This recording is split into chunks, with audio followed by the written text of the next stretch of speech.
নবীজি আছেন মদিনায়, ইয়া নবী সালাম আলাইকা।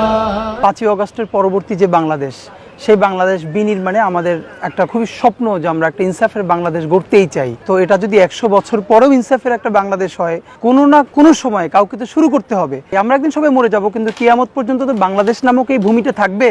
সেখানে একদিন না একদিন মানুষ যেন একটা ইনসাফের রাষ্ট্র করতে পারে, ওই লড়াইটার জন্য কাউরে সূচনাটা করতে হবে। এটা শুধু ঢাকা 8 শাহবাগের জন্য বলছি না, এটা বাংলাদেশের 300 আসনের জন্য।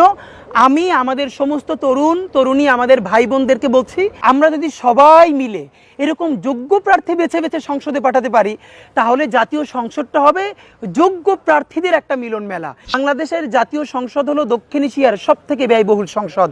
আপনি ভাবেন, সেই সব থেকে বাংলাদেশের মতো একটা গরিব দেশ, তার সংসদ এত ব্যয়বহুল, সেই সংসদের মধ্যে বসে প্রতিদিন মমতাজ হাসিনার গুণগান করে গান গাচ্ছে এবং সবাই মিলে সেখানে একটা থার্ড ক্লাস মজমা বসাচ্ছে।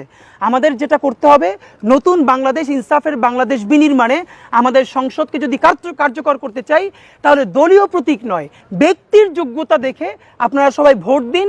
এবং এরকম যদি একটা আমরা ভালো সংসদ করতে পারি, ইনশাল্লাহ আমরা একটা ইনসাফের বাংলাদেশও বানাতে পারবো। আল্লাহ আমাদেরকে যেটুকুন সুযোগ দিয়েছেন, এটুকুন উজাড় করে আমরা আরও বেশি শক্তি, সাহস এবং যোগ্যতা নিয়ে যেন ইনসাফের বাংলাদেশ বিনির্মাণে আমরা ভূমিকা রাখতে পারি, সকল মানুষের কণ্ঠস্বর হয়ে উঠতে পারি, গণমানুষের। এটাই এখন আমাদের ইচ্ছা। হাবিব সালাম আলাইকা।